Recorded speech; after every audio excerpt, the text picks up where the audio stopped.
Saw the footage yesterday. It was breathtaking, really. Cool. Did you like all the reaction of the live audience? Because I guess it must have been quite interesting to see. Yeah, that was an awesome experience. Altogether, I think just seeing it, because we were seeing it for the first time also. So just to hear that reaction behind us was, I mean, it was electrifying. And we're seeing like snippets of snippets, you know. So it like pieces that are cut into pieces.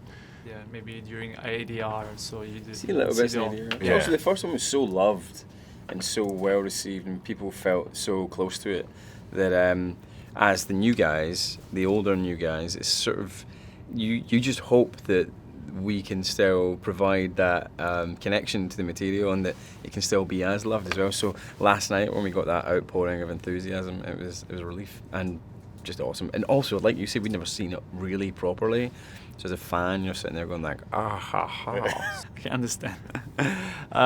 Yeah, this is the second part of one story. This is chapter 2.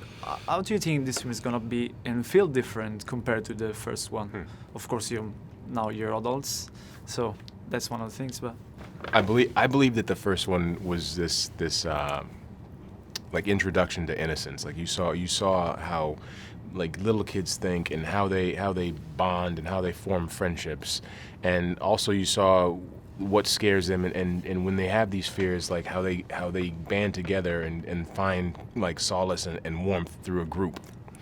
And I think that this film, the adults, they have to get back to that place. So what you're going to see, I believe, is because I haven't seen it either yet, is the journey that these adults take to getting back to their friendship and that circle that they formed. yeah, one of the scenes there's a little bit in the trailer that came out this morning is the carnival scene, the Hall of Mirrors scene.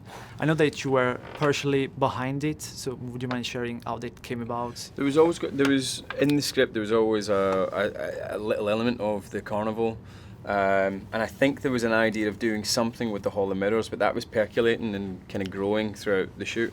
I think we were like 3 weeks in, and I felt like each character sort of had, you know, a nexus point or a sort of character in their character arc. They had a hurdle to cross. You know what I mean? Each character, and I felt that we were missing that moment with Bill. And his hurdle is his guilt, his survivor's guilt, and his feeling that it's his fault that Georgie died, and of course it's not. But he believes it's his fault that Georgie died. And so I was saying to Andy and Barbara one night, I was like, I think we need to find a way to like shoehorn this in. I don't want new scenes, I don't want you to write extra stuff. Let's find a way to do it with the material we already have. And like literally within 10 minutes he was like, okay, this sequence which is meant to be like half a night, we're going to grow it, we're going to make it bigger, we're going to build a new fun fair, you're going to be put in it. The kid that you meet there, he's going to be in it. All right, and he's like, then Pennywise is going to go, oh yes. And it was like Nice. 10 minutes later I was like, I have no problem anymore. You've solved the movie for me. I'm going to leave you alone. You guys finish your tequila. I'm going to finish my vodka. Good night. It was beautiful. And just watching Barbara and him sort of spitball and brainstorm and come up with a crazy cool idea. And then like 4 weeks later, we're shooting in this huge fun fair that was never in the script previously. It was pretty incredible, pretty impressive as well. Yeah. It's nice looking and filmmaking like this. It's amazing to have a behind the scenes. It's unbelievable to work with him because you don't know what's coming next. You have an idea, but sometimes that idea is thrown away, and then the next thing that he throws at you is like 100 times better than what you thought you were going to do. It's unbelievable. Yeah, of course, Pennywise is really iconic. If you go around Comic-Con, you can see a lot of people dressing up as Pennywise. Yeah, because don't like really it. Don't like that. Don't like that. You need to be careful. So what about, meeting, of course, Pennywise and Bill in full costume and makeup for the first time? Disturbing. Yeah, it's really just, it's off-putting.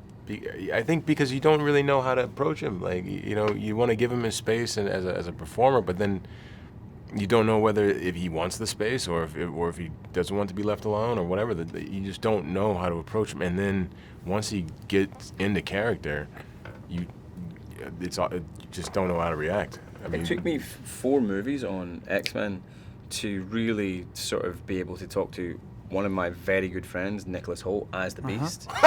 And I would always just be like, yeah, man, I've got to go to the bathroom. And I'd go and stand around the corner and be like, I don't like talking to him and looking at him when he's in that. It's weird, man. That was 10 years, right? So when Bill walks on set as Pennywise, as Andy would call him, I mean, I was just ready to just check out right then and there. I was like, you can actually shoot this CGI without me, right? Just slot me in with the old CG, no. Well, at least Beast is a nice guy, while Pennywise is not so much. Yeah, but yeah. He's not a nice guy?